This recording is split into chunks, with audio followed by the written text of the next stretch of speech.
Та бүхэнтэй дахин хамт байгаадаа таатай байна. Монгол дахь найзуудаа Пентекост теолог цуврал сургалтын 2 дахь хэсгийг үргэлжлүүлэн хуваалцах болсондоо баяртай байна. Тиймээс би шууд л заах хичээл рүү оръё. Хэрв та эхний сургалтын видеог үзээгүй бол нөхөж үзээрэй. Үзсэн бол миний өнөөдөр Лук номоос голчлон заахад энэ нь танд илүү ойлгомжтой байх болов гэж найдаж байна. Тэгэхээр бид хуучин гэрээнд дэх сүнсний талаарх янз бүрийн их сурвалжууд мөн ариун сүнстэй холбоотой сэдвүүдийг авч үзсэн. Бид бас ариун сүнс бол амийн их сурвалж, урсгал гээд тэгээд сүнс бүтээдэг бас амьдралд итгэдэг талаар ярилцсан.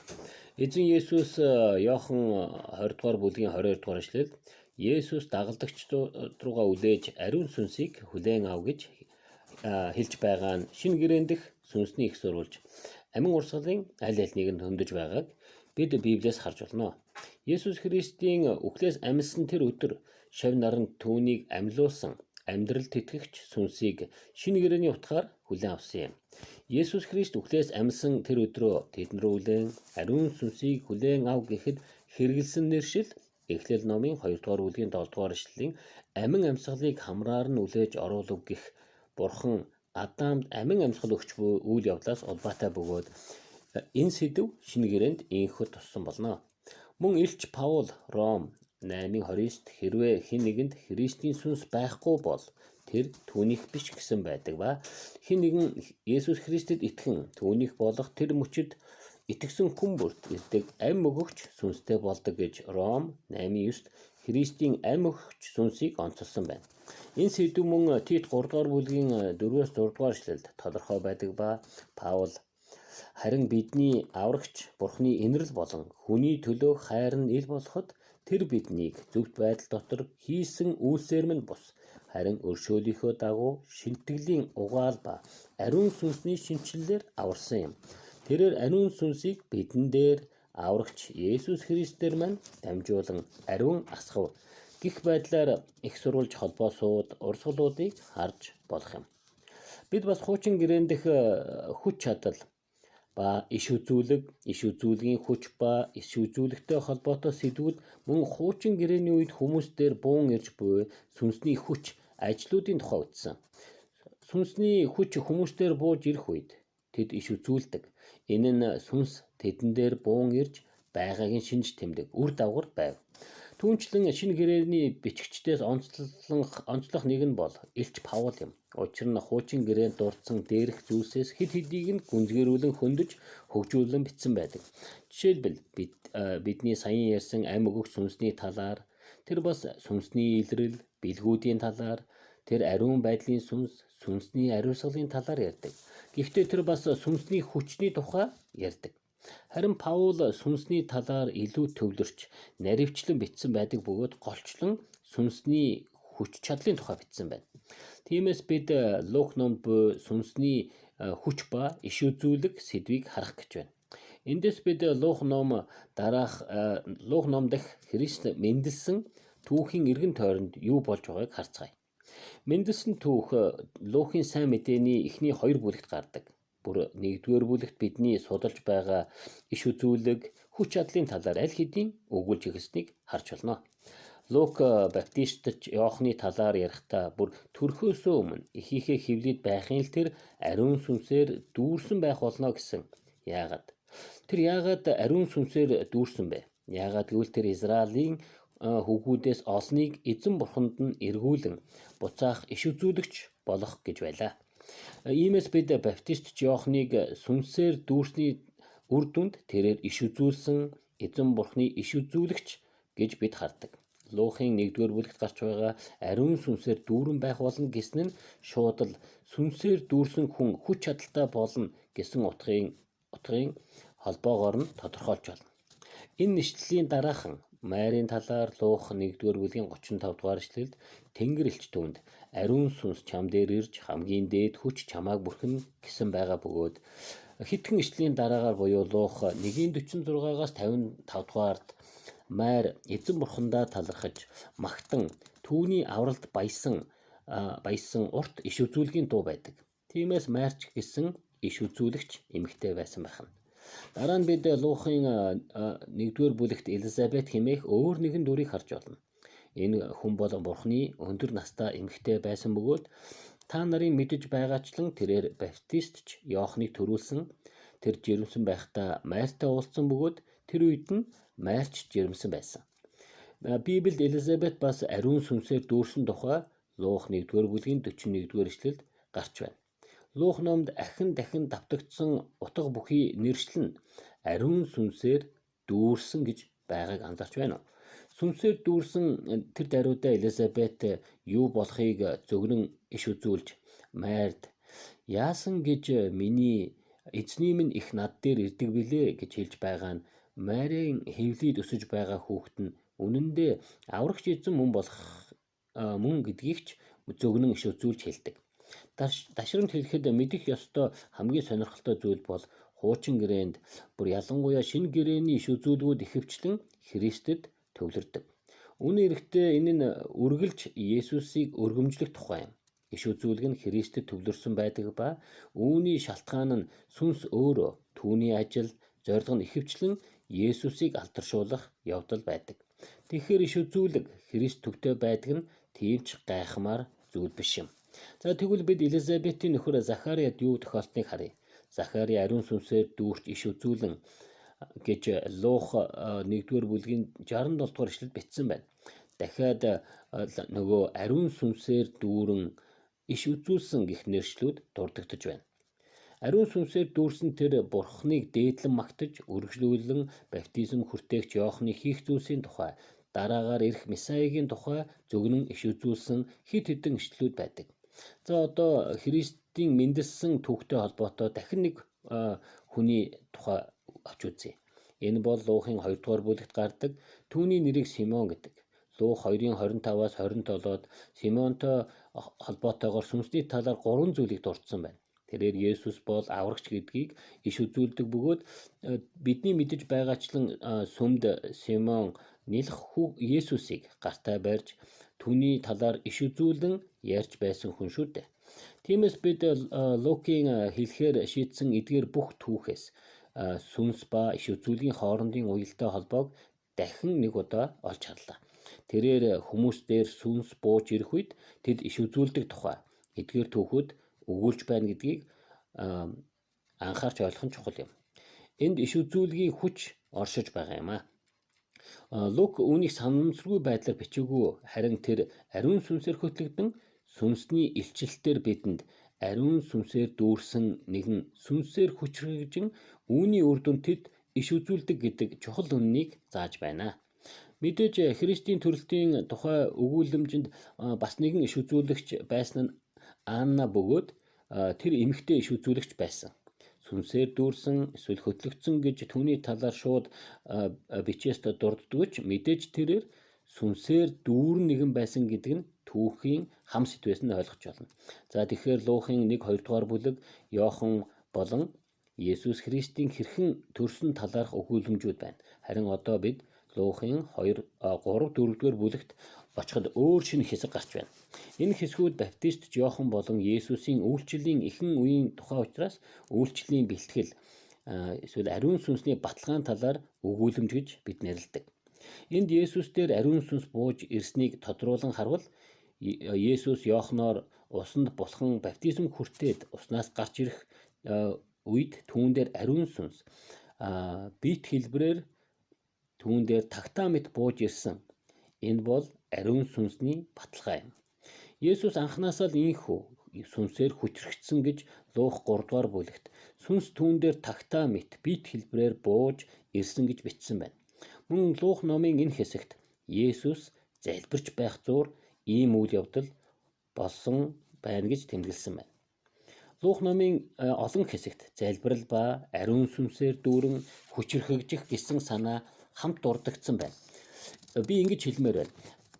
Залбирдаг хүмүүс ариун сүнсээр дүүрч, ариун сүнсээр дүүрсэн хүмүүс залбирдаг гэж би хэлэх дуртай. Яагаад гэвэл ийм дүр зургийг Луух Үлс номоос маш олон удаа харж болно. Тиймээс Есүс мэдээж ариун сүнсээр дүүрсэн бөгөөд дараа нь тэр үйлчлэлээ эхлүүлсэн. Түүний хийсэн хамгийн эхний зүйл бол залбирч мацаг барихаар явсан байдаг. Гэхдээ Есүс Христ ариун сүнсээр дүүрсэн тэр үеэс л түүний гайхамшигт үйлчлэл эхэлсэн гэдгийг санах нь чухал. Тэр ариун сүнсээр дүүрсэн нь түүнд аврал хэрэгтэй байсных бишээ. Энэ бол маш тодорхой. Харин тэр хүн мэт амьдарч гайхамшигт үйлсийг бүтээхийн тулд ариун сүнсний хүчинд захирагдаж үйлчлэл хийх хүч чадал хэрэгтэй байсан учраас тэр ариун сүнсээр дүүрсэн гэдгийг л хэлэх гэсэн юм. Өөрөөр хэлбэл бурхан махан биед амьдарч үйлчлэхэд ариун сүнсээр дүүрэн хүч чадал хэрэгтэй гэсэн үг. Энэ нь ч бидэнд үлгэр дуурайл болдог ба үйлчлэлд бидэнд ариун сүнсний хүч чадал хүчрхэгжүүлэлт шаардлагатай гэдгийг харуулдаг. За бид Лух 3 дугаар бүлгийн 16-аас Есүс бол ариун сүнсээр баптизм хүртээдэг нэгэн байх болно гэж Иохан иш үзүүлсэн гэдгийг мэдэж байгаа. Бөгөөд эндээс бид ариун сүнсээр баптизм хүртэх гэсэн илэрхийлийг олж хардаг. Учир нь бид үйлчилж бидний амьдралд өгсөн Христ Есүсийн төлөвлөгөөг даган амьдрахын тулд ариун сүнсний баптизм хүртэж түүгээр хүчрхэгжих хэрэгтэй болдог. За ингээд та бүхэнд өнөөдрийн сургалтын багахан танилцуулгыг өглөө. Би одоо та бүхэнд дээрхтэй холбоотой цөөн багц ишлэлүүдийг хуваалцъя. Луухын 4:1-д бид ариун сүнсээр дүүрч сүнсээр хөтлөгдөн явж байгааг харж байна. Гэхдээ үүний дараа би та нарт хуваалцахыг хүсч буй Луухын сайн мэдээний гол багц ишлэлүүдийн нэг бол Луухын 4-р бүлгийн 18-19-р ишлэл юм. Үүнээс өмнөх 14-р ишлэлд Есүс сүнсний хүч дотор Галилд буцаж ирэв гэж хүчний тухай онцлоныг анзаарсан байх. Үргэлжлүүлэн Луухын 4:18-19 эзний сүнс над дээр байна. Энд Есүс Исая номноос иш татан ярихдаа над дээр эзний сүнс байна. Учир нь ядуу сайн мэдээг хүргэхийн тулд намайг эзэн тусалсан юм. Тэр намайг илгээсэн нь олзлогчдод эрх чөлөөг тунхаглан, сохруудад хараа оруулах, дарамтнд байгсдыг чөлөөлөхийн сацуу, эзний тааламжит жилийг тунхлахын тулд болоо гэв. Бид эндээс анзаарвал Есүс үйлчлэлээ эхлэхийн тулд эзэн өөрийг нь тусалж, эзэн өөрийнхэн дээр сүнсээ буулгасан нь сатаанд, муу нэгэнд болон нүглийн хүчинд хүлээстэй олзлогдсон хүмүүст эрх чөлөөг тунхаглаж, дарамтнд байгсдыг чөлөөлөхийн тулд гэж хэлсэн. Үүнтэй адилаар бидэнд ч Есүсийн адил сатан болон нүглийн хүчинд хүлээстэй хүмүүст сайн мэдээ, эрх чөлөөг тунхаглан, дарамтнд байгсдыг чөлөөлөхөд ариун сүнсний хүч хэрэгтэй шүү дээ. Энэ хүртэл бид Христийн төрөлтийн түүхээс сүнсээр дүүрэх, иш үзүүлэг, хүч чадлын талаар үзлээ. За одоо үргэлжлүүлэн Лух номноос дээрх сэдвүүдээр тулгуурлан бусад хэсгүүдийг харцгаая. Лух 11-д залбирлын тухай онцлсан багц ишлэлүүд байдаг. Яг үүний гол буюу 11-13-т нь энэ хэсэг байдаг. Бөгөөд шав нар Есүсээс эзэн бидэнд залбирахыг зааж өгөөч гэхэд тэр тэдэнд зоригтой залбирахыг, төвчээртэй бас тууштай залбирах талаар тэдэнд заагаад зогсохгүй нөгөө алдарт эзний залбирлыг хүртэл зааж өгдөг. Харин үүнийхээ төгсгөлд Лух 11-р бүлгийн 13-р эшлэлд тэр бидэнд маш тодорхой хариулттай амлалт бүхий гуйлт залбирал зааж өгсөн. Есүс тэнд байгаа шав нартаа хэрвээ та нар ааваасаа загасгүйвэл тэр чамд могоо өгөхгүй үсттэй. Мэдээж үгүй, тэгэхгүй гэд Есүс Тэнгэр дэх эцэг маань хичнээн сайн болох талаар зүүрлэж яриад тэр тусмаа Тэнгэрлэг эцэгт нь өөрөөс нь гуйгчдад ариун сүнсийг өгөх нь лавтай босуу гэв. Тэнгэр дэх эцэг өөрөөс нь гуйсан хүмүүст ариун сүнсийг хичнээн их өгөхийг хүсэж байгааг тэр хэлсэн. Ариун сүнс бол автоматар ирдэггүй. Сүнсний бэлгүүд гуйгаагүй эсвэл хүсээгүй байхад ирдэггүй учраас асуух ёстой бэлэг гэдгийг эндээс ойлгох хэрэгтэй. Тиймээс бид Тэнгэрлэг эцгээс ариун сүнсийг хүсэж гуйх хэрэгтэйг онцолж байна. Энэ бол Үлс номд биелэх Пентекостийн бэлтгэл юм. Лух энд Есүс дагалдагчид шав нараа бэлтгэж байгааг, Есүс тэднийг залбирч гуйн хүсэмжлэхийг, тэр тэднээс ариун сүнсийг гуйгаасаа гэж хүсэж байгаа талаар гарч байна. Мөн тэд мэдээж 10 хоног залбирч Бурханаас дээрээс ирэх хүч сүнсийг хүлээдэг. Гэхдээ бидэнд бас энэ амлалт хамаатай шүү дээ. Хэрвээ бид Бурхан аав минь ээ гэж сайн, нэгүүлсэнгүй, ээлдэг, өгөөмөр Тэнгэрлэг эцэгтэй залбирвал тэр бидэнд сүнсний хүч чадлыг өгөх болно. За тийм болохоор бид ариун сүнсийг гуйх хэрэгтэйг ойлголоо. Одоо Луухын 12 дугаар бүлгийн 12 дугаар ишлэлд мөн сүнсний тухай өөр нэгэн ишлэл байгаа бөгөөд энд Есүс шав нартаа тэд та нарыг синагог, захирагчид, эрх баригчдын өмнө аваачхад та нар өөрсдийгөө хамгаалan яаж юу ярих вэ эсвэл юу хэлэх вэ гэд энэ талаар битгий санаа зов. Юу хэлэх ёстойг чинь яг тэр цагт ариун сүнс та нарт зааж өгнө гэв. Яг ингэж хэлсэн байгаа. Эсэргүүцлийг тэсвэрлэх, төвчээртэй байх сүнсний хүч энэ биднийг зоригтой болгодог. Мөн бусад хүмүүс шоолж, хавчиж эсэргүүцэх үед бидэнд гэрчлэх боломжийг олгодог нь ариун сүнсний хүч юм. Бид тэдгээрийн өмнө зогсох хүчийг ариун сүнс өгдөг. Ийхүү бид Бурхны гайхамшигт үйлсийг харж эзэн гэм нүгэлтэй хүмүүсийн зүрхийг гэмшил төтөлдөө. Тийм учраас бидэнд ариун сүнсний хүч чадал хэрэгтэй байдаг. Бид Луухын сайн мэдээний сүүлчийн бүлэгт Есүс шав нартаа Луух 24:46-аас 49-р эшлэлд эдгээр үгсийг хэлжээ. Есүс тэдэнд хандаж Христ зовлон эдэлж 3 дахь өдрөө үхэгчдээс амьлах болно. Иерусалимаас эхлээд бүх үндэстэнд түүний нэрээр нүгэл уушлагдах гэмшил тунхаглагдах ёстой гэж бичигдсэн юм. Энэ бүхний гэрчин та нар мөн харагтун би эцгийнхээ амласныг та нарт илгээнэ. Харин та нар дээрээс ирэх хүчийг өмсдлөө энэ хотдоо үлд гэжээ. Энд дахин хүч чадал гэдэг үг гарч байгааг анзаарч байна уу? Эцгийнхээ амласан гэсэн нь юу вэ? Энэ бол ариун сүнсийг амласан. Бид үүнийг Луухын 11:13-аас үзсэн. Бүр үүнээс ч илүү чухал нь бид өнгөрсөн сарын сургалтаараа Йоол 2:28, Тооллого 11-р бүлгээс уншиж судалсан сүнсээ цутгах, сүнсээр хүчрэгчин гэсэн амлалтууд баг биелэх гэж байгаа учраас Есүс шав нартаа Иерусалимд үүнийг хүлээх ёстой гэж хэлсэн. За үүний дараа Есүс 2 гараа өргөж тэнгэр өөд өргөгдөхдөө шав нараа өрөөж байгаа нь бараг л Пентекостийн үйл явдлыг өрнүүлэн өрөөгөөд явж байгаа мэт. Харин дагалдагчид болон шав нар ердөө 10 хоногийн дараа Пентекост хүчийг хүлээн авдаг. За энд бидний Библийг байгаа дараалалаар нь уншихтаа гаргадаг том алдааг залруулмаар байна. Энэ бол Луухын сайн мэдээ номыг уншаад үргэлжлүүлэн бид Иохны сайн мэдээг унших явдал гэдгийг би энд дурдах хэрэгтэй. Учир нь Үйлс ном нь Луухын сайн мэдээ номын 2 дахь хэсэг бөгөөд хэрэв та Лух номын араас Иохныг уншвал гол санааг алдаж Лух ба Үйлс хоёрын залгамж холбоог олж харахгүй хоцрох болно.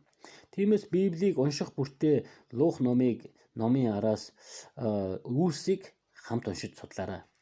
Библийн номууд Бурхны ариун сүнсний илчилтээр бичигдсэн ч номнуудын дараалал нь бас тийм гэсэн үг биш тул Лух, Үйлс хоёрыг хамтд нь уншиж байгаарай. За цаг гагуу байгаа учраас дараагийн сургалтын дараа үзэх Үйлс номд 1 минут зарцуулчих. Үйлс номын 1-р бүлгээс харвал Есүс тэнгэрт өргөгдөх гэж байгаа тухай дурдж тайлбарлаад мөн Луухын 24-р бүлгийн зарим агуулгыг давтан хэлснээр энэ хоёр номын хоорондох холбоос харагдах бол. Учир нь энэ хоёр ном хоёр өөр хуйлмалд бичигдсэн ба нэг хуйлмал бичээс нь бүр 9-өөс бүр 10 метрийн урттай. Ижил энэ хоёр ном бараг л ижил хэмжээний үгстэй бөгөөд хоёр тусдаа хуйлмал дээр бичих гэж байгаа тэр үед энэ хоёр номын хоорондыг нэг ном болгохын тулд эхний номын төгсөж байгаа агуулгаар дараагийн номыг эхлүүлснээр эдгээр нь нэг номын 2 бот гэдгийг харуулan тэдгээрийг хамтд нь нэг болгож холбох боломжтой болсон. Номын эхэнд Есүс тэдэнд эцгийнхээ амласан амлалтын талаар дахин хэлж бас тун удахгүй ариун сүнсээр баптизм хүртэх гэж байгаа тухай Үйлсийн 1:4-5-д өгүүлсэн байна. Харин бид Үйлс 1:8 бүр тодорхой амлалтыг харин ариун сүнс та нар дээр ирэхэд та нар хүчийг олж тэгээд Иерусалим, бүх Юдэ, Самар тэр байтугай дэлхийн хязгаар хүртэл миний гэрч болно гэв. Тиймээс бид энэ сүнсний хүч чадлын талаар Үйлс ном дахь энэ үйл явдал Лух номын төгсгөлөөс бүр эхлэл хүртлээр бүр урагшлуулан хуучин гэрээ хүртэлх бүх зам сэжмийг үзэж судалсан зүйл хэдхэн хоногийн дотор Пентекост баяраар биелэх гэж байна. Ийхүү Есүс тэнгэрт оцсон ба дараа нь Үйлс номын 1:13-14-р эшлэлд 120 орчим шавнаар хамтдаа байсан бөгөөд тэд залбирч байсан. За дахин хэлье. Энд залбирч байсан гэж байсан гэхэд ерөөс гайхах зүйлгүй шүү дээ. Тэ? Тэгээд бас тэнд эмэгтэйчүүд байсан гэж маш тодорхой бичсэн байна. Эзэн бидэнд ариун сүнсний хүчийг эмэгтэйчүүд ч бас хүлээн авч тэд ч мөн адил энэ үйлчлэлд оролцож хуваалцдаг гэдгийг мэдээсэй гэж хүссэн. Христийн шашин бол зөвхөн эрэгтэйчүүдийн шашин биш. Энэ бол эмэгтэйчүүд болон бүх хүмүүсийн оролцох итгэл юм. Тиймээс Лух бидэнд маш нягуур байдлаар эмэгтэйчүүд бүгдээрээ адилхан эдгээрийн нэг хэсэг тэд ч бас ариун сүнсээр дүүрсэн байсан тухай энд мэдэгдэж байна. Би зарим эмэгтэйчүүд энд амен гэж хэлхийг сонсох шиг боллоо шүү. За тэгээд мэдээж Пентекостийн баяр болдог ба энэ еврейчүүдийн ургацын баяр ариун их ургац хураалтын бэлэгдэл нь маш сайхан. Учир нь ургац хураах баяраар өгдөж байгаа сүнсний хүч, сүнсний асар их ургац хураах үр нөлөөг авчрах байв. Та бодоод үзтээ. Тэд ямар хэлээр, бүр ямар үгээр Үйлс 2:4-т болж байгаа тэр өдрийн үйл явдлыг илэрхийлэх вэ? Бүр ингэж хэлсэн байна. Тэд бүгд ариун сүнсээр дүүрч өнөөх сүнсээр дамжуулан өгөгдсөнийг харь хэлээр ярьж эхлэв гэсэн. Яг л Лух номын эхэнд бичигдсэн нэршил шиг ариун сүнсээр дүүрсэн гэх. Учир нь энэ нэршил нь сүнсээр хүчрхэгдсэн гэсэн утгыг илэрхийлдэг. Энэ өдөр дагалдагчид дахин төрсөн эсвэл аврагдлаа гэсэн үг ерөөсөө огтхонч биш. Учир нь Иохан номоос Христ амьдсан тэр өдрөө дагалдагч дээр ирж тэдэн рүү үлэн ариун сүнсийг хүлээн авахтун гэснээр тэд шин амьдрал, шин сүнсийг хүлээн авсан болохыг бид мэднэ. Харин Пентекост өдрийн үйл явдал бол тэднийг хүчрхжүүлэх ариун сүнсний ажил юм. За бүгдээрээ эндээс үргэлжлүүлэн дараагийн сургалтаар үзэх болно. Би Пентекостийн тухай болон ариун сүнс асгарсан тухай Үйлс номын бусад хэсгүүдийн талаар та бүхэнтэй хуваалцгаа тэсэн ядан хүлээж байх болно. Анхааралтай сонссонд маш их баярлалаа. Та бүхнийг эзэн ивэх болтугай. Тэгээ дараа уулзтлаа. Түр баяртай.